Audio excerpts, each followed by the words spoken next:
Tom, are you okay? I lost her. Her? She was going to be this epic, trilogy-worthy character. I was going to be the hottest writer in Hollywood. But I can't get past Act 1! You need some writers group therapy.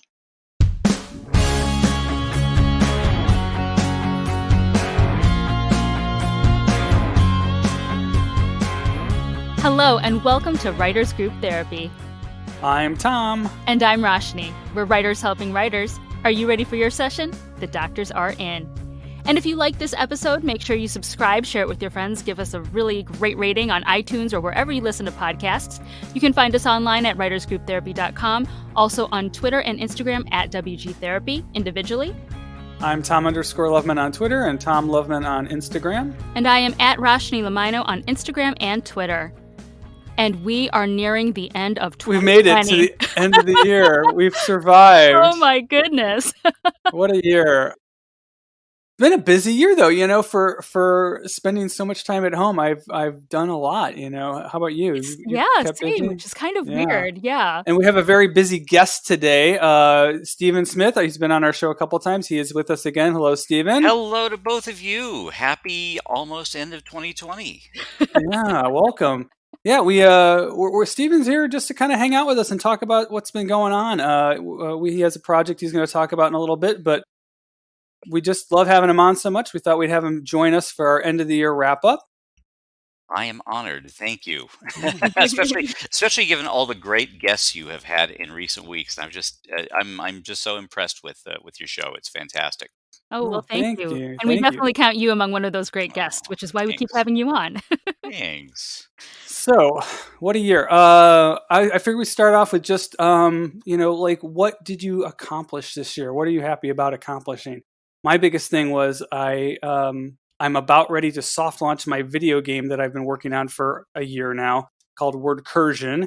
It's going to soft launch in other countries, not the US, but in another month or so. And then hopefully if everything goes well, we'll launch in the US. So I have my first video game launching. That's my big win of the year. How about you, Roshni? I was just thinking too. So I've been beta testing Tom's game, and I asked him when he said, "Oh, it's going to launch over in Europe." I said, "So are you using a European dictionary or an American one? Because they have different slang." Oh, yeah. But I don't know. We're using the dictionary the programmers put in it. I didn't actually pick the dictionary, but it's going to be launched in English-speaking countries, of course. It's going to like Canada, UK, Denmark, Australia, New Zealand, I think are our launch countries. I've just been kind of learning. I've never launched a game before, and my developer has launched several games, so he's kind of coaching me on what to do. And he said, for the soft launch, go to these other countries because they're representative of kind of the market in the US, and we'll give you a good feedback on usability, retention, that kind of stuff. And actually, I did the research because when he said Denmark, I was like, Denmark? Yeah, they teach the kids at a young age to speak English there, and about 90% of the country speaks English. Oh, wow. That's cool. Do you have an idea of when the launch will be? I don't want to jinx myself, but hopefully, we're looking at the soft launch hopefully in this week, possibly. Oh my gosh. I've got pretty much everything ready to go. I have to check with my, I've got a marketing company helping with the marketing on Facebook and Instagram and that kind of stuff and Google to get the users to download the game. So once we have that plan all in place, then we can go. I'm pretty much ready. Yeah. There's still bugs to fix, but the soft launch is where you try to figure all that out. So that's pretty exciting for me. I've really spent a lot of time and money on that. So I'm happy to have it launching soon. For our European listeners. Yeah. If you do want to learn about my game, wordcursion.com is the address. We'll put it in the notes. So you can kind of get a preview of it. So what's your big thing for the year, Rosh? Well, I was a bit of an overachiever when lockdown happened, and I wrote my first novel, a fantasy novel. Woo! Wow. Thank you. Which is really funny because, so if you've listened to this show for any length of time, I'm mostly a comedy writer and a rom-com person. And then I write a fantasy novel. But, fantasy is pretty much like all I read. So it made sense, but it was kind of like, I don't know, out of genre for me to write it. But it was so much fun. I really enjoyed it. Tom was actually one of my beta readers. So, again, I don't want to jinx myself, but I'm looking at January for the launch. That is amazing, Roshni. A friend of mine likes to say a professional is someone who finishes. And the fact that you not only wrote a book, but finished it this year and you are getting ready to put it out there is amazing. Congratulations. Thank you. High praise indeed from someone who's published. I got to read it several times, so I'm very excited for it to go out too. It's going to be a lot of fun. Yeah, Tom was very patient. Yeah, I want to write the screenplay. So, Hey, why not? Steven, you've been busy this year too. What was your big book of the year, or your big project of the year? Well, my big book of the year was the book that I wrote. I've been working for 5 years on a biography of the man who probably did more than anybody else to put together film music as we know it at the dawn of the sound era. Max Steiner, who scored King Kong and Casablanca and The Searchers and White Heat and Treasure of the Sierra Madre and Mildred Pierce and literally about 250 other movies. And he had this great, colorful, crazy life that was like one of the Warner Brothers biopics he would have scored. So I not only got to write a book about how an industry, Hollywood, how it changed so completely with sound and the idea of putting music under dialogue and how it was done, but also get to know this incredibly three-dimensional, flawed, brilliant, funny, slightly tragic man who lived a very, very full 83 years and try to tell it in a way that was, of course, accurate and well researched, but with the energy of a novel, let's say, while being totally factual. And I was very lucky because the book was published just under the wire of that thing that happened this year, the thing I will not name, the thing that made us all stop going outside. Yeah. But the book, which is published by Oxford, was finished, and so I was able to start promoting it. And instead of going into libraries and bookstores where I might get 30 people if I was lucky, the whole campaign of marketing changed into a virtual one. And while I certainly would give anything to have changed the horrible, tragic, miserable events of this year, that one of the silver linings was that I started giving webinars and meeting people around the world, so that people would be tuning in from England or Australia or all over the place. And as a result, I may have made a lot of friends. Hopefully I've sold some books, and I've got a sort of continuing professional relationship with one of those outlets. And now I'm not just promoting the Max Steiner book, but I'm doing talks on filmmakers that I've made documentaries about in the past, and doing other topics. I have one upcoming that is about a famous writer that's just about writing, which made me think of both of you. And so it's really been it's the classic. You think things are going to go one way, and then the plot twists, and it goes in a whole other direction. But professionally, for me, I was very lucky that we have computers and that we have this way, just as we are right now, speaking to each other.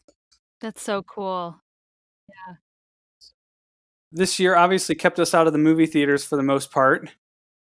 So I did a lot of streaming this year. This is a big year for streaming for me.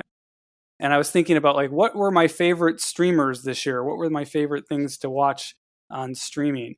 And so my top picks, actually this is before lockdown happened. I really enjoyed The Witcher. Was a great show. Oh, that That was was a good. lot of fun. Yeah. Yeah, that was a lot of fun. And I'd say the second best thing I watched, it was actually like a collection because I got a free month of HBO Max when it launched. I binge watched the Ghibli Studios like film collection was all on there, and that's Whoa. one of the big classic Japanese animation companies. And they're such brilliant movies. They were, I mean, I was just in heaven for like a month. I watched like 20 movies in their collection at least, and they were all just fantastic. So, how about you, Steven? Have you binged anything interesting Oh, this year? I've binged, and some of my picks would be very familiar ones, like The Queen's Gambit, which really blew me away as So something. good. Right? I just did not expect it to be as compelling as, say, a thriller. Even though it's the classic example of if you wrote out what that plot was in a paragraph, you would very few people would tune in. But the combination of the writing, the direction, the acting, the production design, a great score, and just the Mhm. right length. This kind of anything can be any length now, which I love. And that was what, 6 or 7 episodes, and they varied as things often do. I think between 45 minutes and an hour, so they weren't really locked into that old school rigid format. And I just thought the storytelling breathed, but always had forward momentum. So that's my obvious choice. The choice, the the network, the new streaming platform that surprised me the most was Apple TV, which I got free simply because my iPad died and I had to buy another one. And suddenly I had Apple TV. So we thought, Aw. well, let's watch something. And there was a series called Tehran, and I hope it is Hmm. ongoing. Like everything, it's sort of a question mark. And to me, it was a really smart international thriller in the vein of Homeland, which I often liked very much, but which I thought swung a little too far too wide and went for the fences and sometimes broke a billboard on the way. And Tehran managed to be in maybe 9 episodes of what I hope is a season one to be followed, because it has something of a resolution, but definitely an opening to keep going. It told a really compelling story of basically one country planning to go into another very hostile country, shut down the power grid so that an attack can happen. And I won't say more than that, except that you go in thinking you know who the good guys and the bad guys are, but through excellent writing, the people on the quote unquote bad side, you see all of their humanity and the reasons they do things. And it reminded me of that great old line that the film director Jean Renoir has in his movie of 1939, The Rules of the Game. And he's actually not only the director and I think co-writer of the film, but he's in the movie, and he's railing about how complicated life is. And his character says, everybody has their reasons. And that became a lot of film writers, summation of what made Jean Renoir great. And I think it is a good thing for us all to remember as writers, is that no matter how evil we think people are or misguided, everyone has their reasons. So Tehran was Hmm. a great example of thrusting you into an exciting thriller and then having you feel very mixed emotions and conflicted feelings when two people drew guns on the opposite side of a door. Yeah, wow. Apple TV really did have some interesting stuff this year. I really like their For All Mankind, the space one, Hmm. and Home Before Dark was an interesting like thriller. Yeah, and I like the fact that the things they did were risky often. They were unusual. Hmm. Yeah, they definitely were not typical of things you would see on other streamers. They definitely tried to, kind of set their own bar, kind of. How about you, Roshni? I know you're not as big a couch potato as I am. And I am. Let's just say it. Me too. That's the polite way of saying for an actor, you don't watch too much TV. Well, what's funny is I did watch The Witcher, but that was pre-pandemic. We finished up um his Dark Materials and Queen's Gambit. That was good. But what was really interesting was, so I spent a lot of time on Discord just like being in different communities, and so one of the communities has a movie night, and so I got to watch a lot of foreign films. And I know Oh. this one's a little bit older, but Along with the Gods and its sequel, they're Korean fantasy films, amazing. And I'm like, when are you Hmm. gonna have 3 and 4 come out? But I don't know when they'll start filming those. Really, really good. And it was Yeah, just really I still haven't seen the interesting. second one. Yeah. Oh, go see it. No, I love the first Yeah. one, but I haven't seen the second one yet. Go see it where? Go see it. Online. That's like I'm not Online. like leave my house. When you say go, I think of going outside. It's like, what does that mean? Outside? Stay home and see it is what I mean, it's Stay online. home and see it. I Yeah, have to it's already find it. streaming. Yeah. I think it's on I think both of them are on Amazon Prime because I bought the Oh, first one. okay. Yeah. Ah, But it's really cool. Tom and I talked about this too when I saw it. It's just so interesting to see how other countries approach filmmaking and the kinds of stories that resonate with them, because Yes. like I think Americans like have a lot of like bravado and always a happy ending, and I don't know. It was a dark movie in some places, but it was really like thoughtful. So, I don't know. That was my year Yeah, of that discovery. yeah. My international watching has expanded quite a bit with Korean and Japanese films and TV shows. There's a great film on Netflix now called Sputnik, which is a Russian sci-fi film, and that kind of film, along with Crash Landing on You, which is a Korean drama. These kinds of shows give you cultural, viewpoints that you couldn't get from a show that's set in the U.S. It's not like you could take either of those shows and set them in the U.S. Like just make a The Office, like make a version of it here Right. and have the same context and the same drama and the same conflict, because it's a totally different culture in the way they do everything.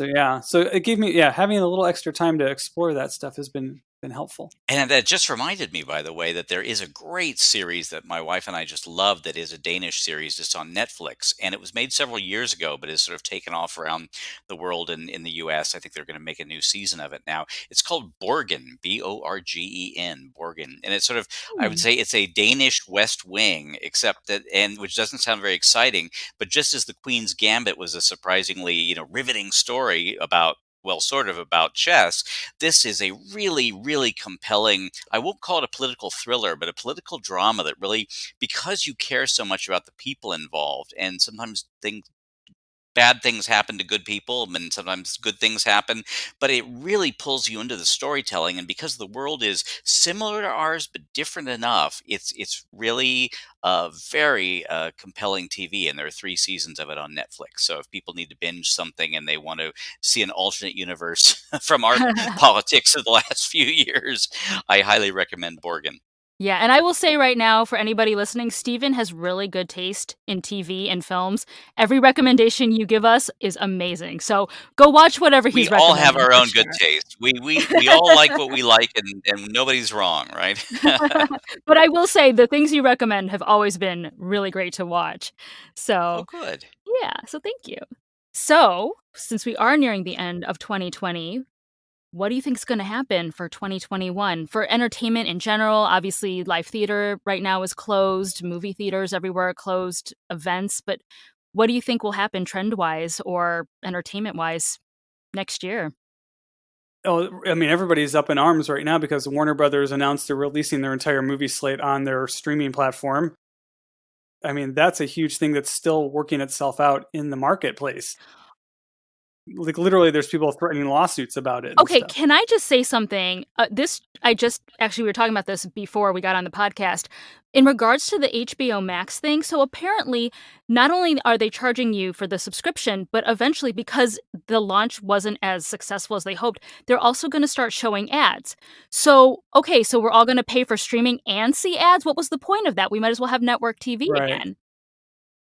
Yes. Yeah. And it should be pointed out that many of the filmmakers who had made major, major hundreds of millions of dollars major films for Warner Brothers learned 30 minutes before the announcement. In other words, they were not consulted about this. And that just blows my mind because contractually, those people have deals that are based on theatrical earnings and all sorts of measures that the owners of Warner Brothers just threw out the window and completely disregarded in making this announcement. And there have been some on the record comments from them about, well, we're really sorry the filmmakers feel that way, but sometimes you have to be a disruptor.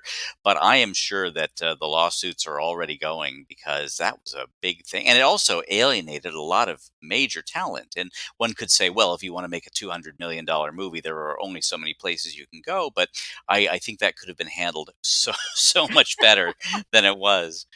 Yeah. I think the DGA is looking into a lawsuit, possibly the Directors Guild. But then Not you could happy. also argue, for example, AMC said they will probably run out of money by January of 2021, so where would the movies go? Yeah, I think that those chains that had 20 screens, are in big trouble. I think that now that the genie is out of the bottle, and this is sort of like department stores that were struggling pre-pandemic, movie theaters were struggling before all of this. I think people will always go out to the movies, but I think that we've gotten so used to comfortable couches and reasonably good sized TVs with good sound and high ticket prices and all those factors, and there will still be like the James Bond movies and the Star Wars or Marvel movies, DC people will go out to. But I think that the movies that are not those kind of event movies are going to find more and more of a home on our home screens. I don't know. What do you think? You know, one thing that's interesting is in the beginning of the pandemic, I feel like there were a lot of trends like if you write animation, quick, now you're a hot commodity. Live action won't be filming forever. Try to do a movie that's based all on Zoom or a contained script or whatever. And I think for a very brief window in the summer, it was popular, but now things are filming again and Yeah. they're live action and they're just like what we saw Yes. before the pandemic. I don't see an uptick in animation or in animated projects. I don't know. I mean, is it just we have our head in the sand and we're like, hey, we're out of the woods, so we can go do live action again? Or is it just we don't want to take a chance on an unknown commodity? Like, I'd be curious, you know? Yeah. Well, I think the old words that the screenwriter William Goldman, who wrote The Princess Bride and Butch Cassidy and the Sundance Kid, he's been quoted thousands of times for his three-word phrase, "Nobody knows anything," when it comes to Hollywood, It's and so it's all true. and that's more true than ever because we don't even know what the world is going to be like. We don't know what I Yeah. think about people, convention centers not being used as much because people can Zoom more, which means fewer hotel rooms being booked, which means less air travel. I mean, this is going to be so seismic. It will be very interesting to see. And of course, the good news is that entertainment will never go away as long as the human race exists. Yeah. And the Disney slate for Disney Plus is just so, I was going to say ambitious. Epic. Maybe I would, epic is the better word for it. Truly epic. Like what, 50 new series, something like that? yeah, Wow. I watched most of that streaming event they did. Yeah. I mean, I think it's 10 Star Wars, 10 Marvel. Marvel shows, Yeah. the Disney side, the Pixar side. Basically, every princess who hasn't had her own show yet is getting a show. Yes. And lots of sequels and prequels. Sequel, Oh my so word. many sequels and prequels. But yeah, the future is Disney. But they did also show Hamilton, which was not in their usual wheelhouse, and it worked. Yeah. That was a triumph for them because it got people like me to sign up, and then watch The Mandalorian and think. And I really, really like The Mandalorian. So, I think everybody's going to be figuring it out, and that could be. I just for the moment want to say that could be a good thing because people will be maybe open to new ideas, or that there'll be different media for the things that you create, Tom and Roshni and others. I do think that perhaps, and I'm saying this now from an actor's perspective, I think we will see the rise of more DIY projects just because pre-COVID, you didn't have to have a professional recording booth if you were a voiceover. You didn't have to have a professional home studio set up if you were an actor. But now because we're doing self-tapes, everything's at home, any vocal work I do is at home. They do want you to have high quality stuff. I mean, you're spending thousands of dollars on your equipment. Right. So you might as well create something with it if you have it. So I Yeah. feel like kind of remember like YouTube's early days where like everyone was creating and it was all random content, but it was kind of fun. I sort of Mhm. feel like the pendulum might swing and we might go back to that a little bit. What do you guys think? Tom? Oh, my brain just totally went blank. Well, that's a perfectly valid reaction because no, yeah, I feel like it's like if we had one of those old Etch a Sketch things, we were just erasing it and we're kind of starting over. So Mhm. I think, people, we all know we have so many choices for entertainment. And, this was the year that Quibi was born and went away and died at the same time. And they were saying, well, people didn't have, they weren't traveling, so they didn't want to watch 5-minute entertainment. And I kind of thought, I don't know. I still watch 5-minute entertainment all the time on YouTube because when I'm home, it's just Mhm. that maybe the content wasn't right. Maybe the way they, sold it wasn't right. But I think that you're going to find everything from really short, grabby content from people we haven't heard of to obviously the big blockbusters. Disney's Yeah. made it clear that they're going to be doing, more of same, and I hope well. And then hopefully there's that fascinating middle ground where original stories could be sold to a Hulu or Apple Plus or whoever that wants to take a chance, because with so many different platforms out there, they are all fighting to differentiate themselves. I mean, HBO Max, obviously, they sort of threw a grenade in it all by going, okay, nothing's working yet. Let's just put all the big movies on. Oh my word, Well, yeah. entertainment in general, the entertainment industry has so much more competition these days. I mean, I've spent a lot more time recently on YouTube and on Twitch. Actually, I have several people I follow on Twitch. In fact, I was watching one of my favorite Twitch broadcasters, and they had, I want to say 30,000 people watching her play whatever game she was playing. I think it was Fortnite or something.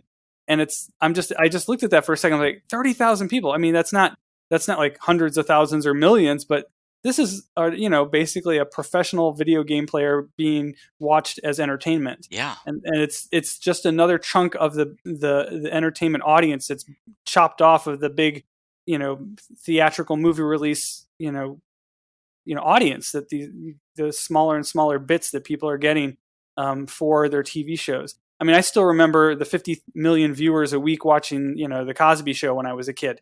Not that anyone should watch that ever again, but you know what I mean. You were so young and innocent, you didn't know, it's fine. I'm old enough to remember that there were 5 networks. So, you divided a couple 100 million people across 5 networks and you had these huge audiences. And now today, audiences are literally micro audiences and they're monetized. These people are making a living with these, thousands of viewers basically. So Yeah. it's really, we really have a lot of choices on where we put our entertainment money these days, and it's not what it used to be, obviously. No, and speaking of monetizing, one thing that I predict for 2021 is that because it's been a rough year for so many people financially, either being furloughed or, we know all the things that may have made pocketbooks tight for a lot of this year. I think people are really going to be looking for value for money in 2021, and that will definitely mean their entertainment. So will a family go out and spend $15 a piece for movie tickets in a theater? Maybe not for a while, just because, for months at least, and this could be a lot of 2021 while we're just working our way out of this mess. That I think people are going to be really watching their money, and whether it's gaming or all the other things we've been discussing, some of them offer really good value for money. That's a good point. Yeah, I'm waiting to make sure my A-list subscription comes back for AMC. They keep telling me it's coming back, but they keep pushing. They're like, okay, when you come back in December, like, oh nope, when you come back in March. So Yeah. hopefully we'll get back to the theaters eventually. Real Yes. quick before we segue, actually, I put this up on my Instagram because I thought it was hilarious. I actually sent this to Tom. I got an offer for on my credit card in my email, and it said you can earn 2% for any movie you buy streaming or in the movie theater. And I'm like, how am I supposed to go to the movie theater right now and earn this credit? What? Exactly. Who thought this was a good marketing ploy? But yes. Yeah, I think last November Roshni gave me for my birthday, gave me a card for AMC for concessions and stuff. And I'm like, I haven't used it. I hope it's still valid. Oh boy, just go I out want of my state. free popcorn. Go to Arizona and buy all the popcorn and come back. I don't know if anybody's open anymore.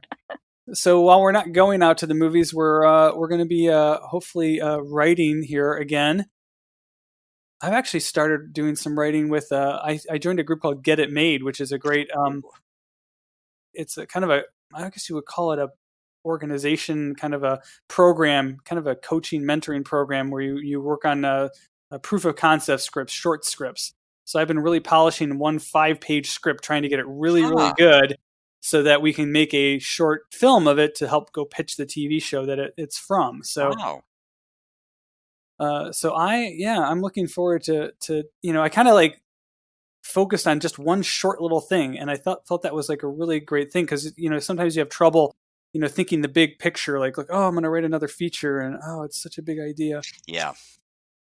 Maybe I should come to this webinar you're having this week, Well, Stephen. I don't want to provide any distractions from the writing you're doing. I always think it's good, but I also think it's good to take a break. And thank you for mentioning that, Tom and Roshni. I mentioned earlier that my book promotion turned into a lot of webinars.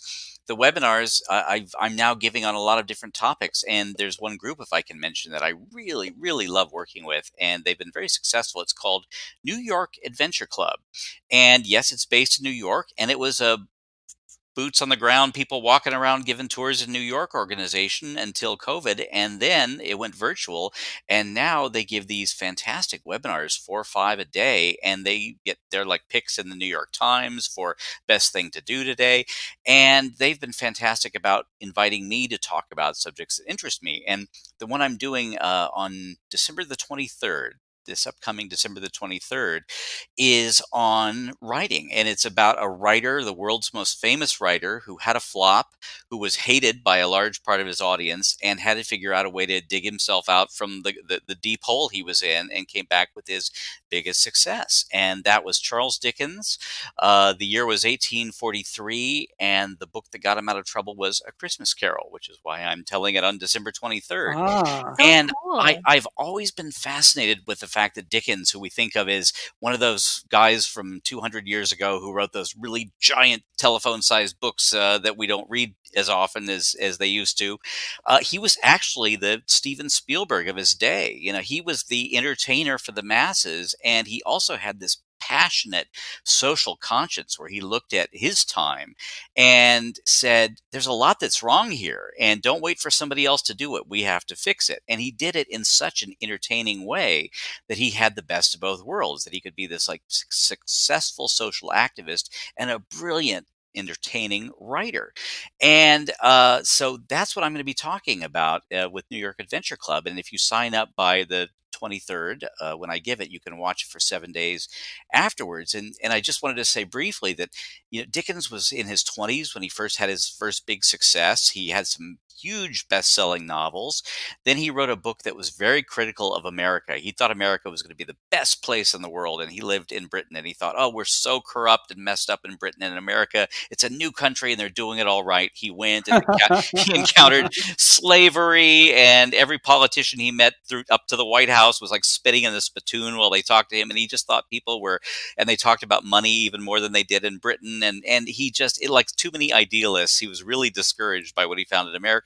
And then he went home and he wrote a book kind of making fun of America, and he was hated in America. He went from being like the most beloved figure in the world to someone they wanted to tar and feather. And Dickens was really, and the people in Britain didn't like that book very much either. So he didn't know what to do. And he was invited to a conference that all the big, kind of like the Bill Gates or Richard Branson conference, where he gets all the big people together to exchange ideas. They had one of those in England, and Dickens, who had grown up in absolute poverty, he was a street kid, so he was a total self-made man. He was invited to this conference, and he was really upset about child labor in Britain. The fact that young children were being used in tunnels and doing horrible jobs, just what we think of as, there's a reason Dickensian is an adjective, and one of those meanings means kind of tragic or stories about poor people. And so he wanted to do something about child labor and the fact that people around him were just ignoring the problems going on, especially the wealthy. And he was going to write a pamphlet, and then suddenly one night he had the idea for a Christmas carol, and he came up with Ebenezer Scrooge, who was the guy who is that guy who says it's not my problem, and then is forced therapy like writers group therapy, forced in a therapy like way with ghosts to look at all the choices that kind of broke his soul and cut him off from humanity. And Dickens came up with this idea in October, and he wanted not only the book to be written by Christmas, he wanted it published as its own book 6 days before Christmas, which was an insane schedule for a guy whose books were published over 2 years in magazines and then put out of those big books. And of course, Christmas Carol is a lot shorter, but in 6 weeks, he wrote that story, which is, I mean, word perfect. He oversaw, the publishers didn't want to put it out, and so he said, I'm paying for it. And he oversaw the production of this beautiful first edition. So it'd be like going to your favorite movie theater with the good seats. He comes up with the most beautiful book, and yet he sells it really cheaply so that people of any age can get it. And it is one of the greatest publishing triumphs in the history of the planet. It's never gone out of print. Within months, there were, I think, 8 stage productions in London alone of that, and there have been over 250 movie and TV adaptations. So, Wow. so I love the story about somebody who is really just being counted at. And boy, the press when Dickens was out was so vicious, as they are when anybody has a flop. It's like he is bankrupt creatively and financially, they were saying, which wasn't true in either case, but he worried that it might be. And he turned it around. And so what my talk is going to be about is, I hope, a very entertaining, lively discussion in part of how somebody took what they really cared about and turned that into the thing that saved their own soul. That is Cool. amazing. I was wondering when you were gonna get to that. I thought you were giving away all the spoilers of your talk. Oh, that's only the first third of it. There's a lot. Oh, okay, okay, good. Well, that sounds cool. I didn't think it was too big a spoiler to say that people read the book. Wow. So, if they want to attend, what's the website? NewYorkAdventureClub.com or Yeah, go to New York. Yeah, that is it. NewYorkAdventureClub.com. okay. And they have really fantastic programs on, and their programs aren't just about New York. Some of them are, but they're really about things all over the world. So I do Hollywood talks about filmmakers and film noir and other things. But I had actually written up a proposal to make a documentary of this Dickens story, and it didn't happen for various reasons. But I kept my research, so I put it together for this. And in 2017, a not very widely seen movie was made called "The Man Who Invented Christmas." Oh, and that's the other thing: Christmas was not celebrated celebrated as it is today before the book of A Christmas Carol. So we have Dickens to thank or blame for the massive Christmas experience, let's call it the holiday Yeah. experience that we have every December. But it's interesting how he changed culture that way too.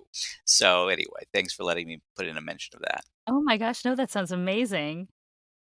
Marketing. It was all good writing and good marketing. Yeah, I mean, nothing. I can't think of anything that's been adapted more than that. It's just, I mean, if you go on Hulu right now and look at all their Christmas movies, like Mhm. 90% of them are all just modern remakes of A Christmas Carol. I've even seen crime heist films that are based on A Christmas Carol. I mean, that is the plot that keeps giving. Oh my gosh, that's amazing. But yeah, and if anybody wants to get in touch with me, I'm mediasteven.com with Steven with a V. So. Great. Well, have a Merry Christmas, Stephen. Well, you too, and Happy Hanukkah and everything else, New Year, and let's just try to do as safe but as much celebrating as we can, and hope that the New Year will be a creative one and a safe one for us all. Yes, everyone wear your masks because I want to go back to the movies. Me too. Here's to an amazing 2021. Yes. We'll see you guys next year.